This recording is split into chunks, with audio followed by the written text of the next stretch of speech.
ইচ্ছা থাকতো তো আমি পোলাপান ভালো জায়গায় পড়াইতাম পারছি, নিজে ওষুধ পানি খাইতাম পারছি। ওখানে মরার পরে তো টাকা পয়সা নাই কিছুই করতাম পারি না। আমার জামাই গুলি খেয়ে মারা গেছে। আমার সংসার এখন অনেক কষ্ট করে চলতেছে, কারণ আমি নিজে একজন অসুস্থ। আমার বাবু এখন ওখানে, আমার বাবু অনেকজন দিন মজুর দিন আনে দিন খেয়ে, আমি ভাই বোনের মাঝে বড়।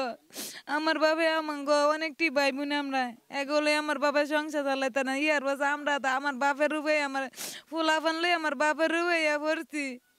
আমার বাবার অনেক কষ্ট হইতেছে, আমার ওষুধ পানিও খাইতাম পারি না, আমি নিজে অসুস্থ, আমার ফুলা বানো আমি লেখাপড়া ভালো কোনো মারতে তাই পড়াইতে না টাকার জন্য।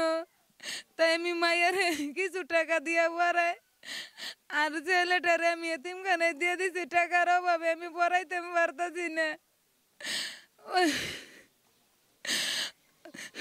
তারপরে তাদের খোঁজখবর নেওয়ার পরে ওনাদের সমস্যা হচ্ছে যে চিকিৎসা, ওনার শারীরিক অবস্থা খুব খারাপ, ওনার হাড়ের মেরুদণ্ড ফাঁক হয়ে গেছে। এটা চিকিৎসা করার জন্য উনি অর্থের কথা বললেন এবং তার সন্তানদের পড়াশোনা করার জন্য উনি সংসার চালাতে আর হিমশিম খাচ্ছে, কষ্ট হচ্ছে। তো আমি তখন তাদের যখন কেন্দ্রীয় নেতৃবৃন্দকে জানালাম, তখন আতিকুর রহমান রুম্মন ভাই এবং যে মিথুন ভাই আছেন, আমরা পরিবার, হ্যাঁ, দল থেকে তাদের দায়িত্ব নেবে সব কিছু জানার পরে। এবং জনাব তারেক রহমান তাদেরকে নির্দেশ দিয়েছেন যে সাথে সাথে খোঁজখবর নিয়ে কি কি সমস্যা আছে সে সমস্যাটা জানার জন্য। তো আজকে আমাদের নেতা জনাব তারেক রহমান সিনিয়র যুগ্ম মহাসচিব রুহুল কবির রিজভী ভাইকে এখানে পাঠাচ্ছেন।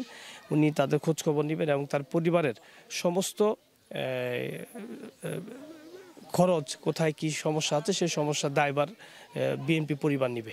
এবং জনাব তারেক রহমান সেটা তাদেরকে নির্দেশ দিয়েছেন যে কিভাবে এই পরিবারের সর্বক্ষেত্রে তাদের পাশে থাকা যায়, পরিবারের কি কি সমস্যা আছে জেনে তাকে জানানোর জন্য।